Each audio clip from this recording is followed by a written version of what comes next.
I like hiking because it's really the only way you can see a lot of the environments that are in our planet. But I also kind of like it partially because of like a Stockholm syndrome kind of thing, because my dad abused me into it as a child that I just kind of matured into liking. I'm Cameron. I'm John. And we're here hiking at Hammond Woods next to the mall at Chestnut Hill. I went there just for a biology lab. We were watching birds, and it's kind of a weird place. There's like a mall on one side. There's a big road that leads through the middle of it. But it's an interesting area. So when we were there for bird watching, we just kind of sat down in one area and just watched birds for like an hour and a half. But I wanted to go back and see what else was there, because it's also like the closest nature area.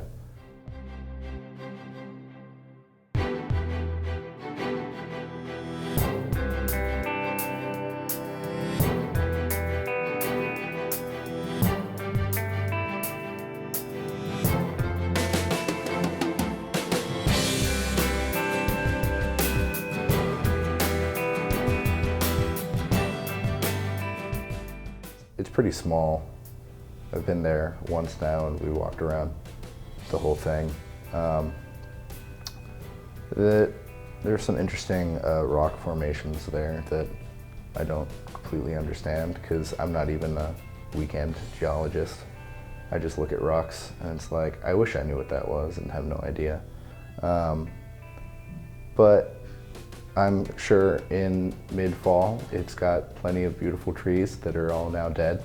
But it is a nature conservation area, so there's a wetlands sort of area there. And there's just some interesting geography, even though it's pretty small, and half of it is flat. I did the Sierra High Route,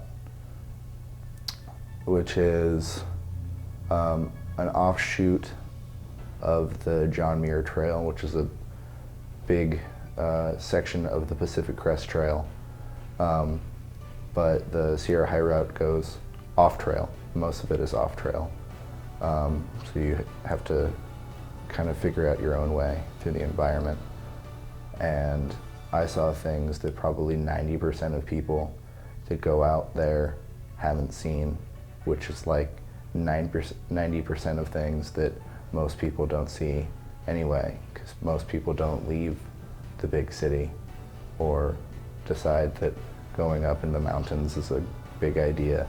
Well, I guess it would be mental/emotional benefits, spiritual benefits of hiking and getting out in the wilderness. And I mean like the actual wilderness. Lets you truly be alone for some people, like the first time in their life. It's an interesting notion, the idea that the nearest person that is around you is probably a good 60 miles away at best. And like 3,000 feet below you, something like that. And it lets you really reflect on the things that you see and what you're doing in your life.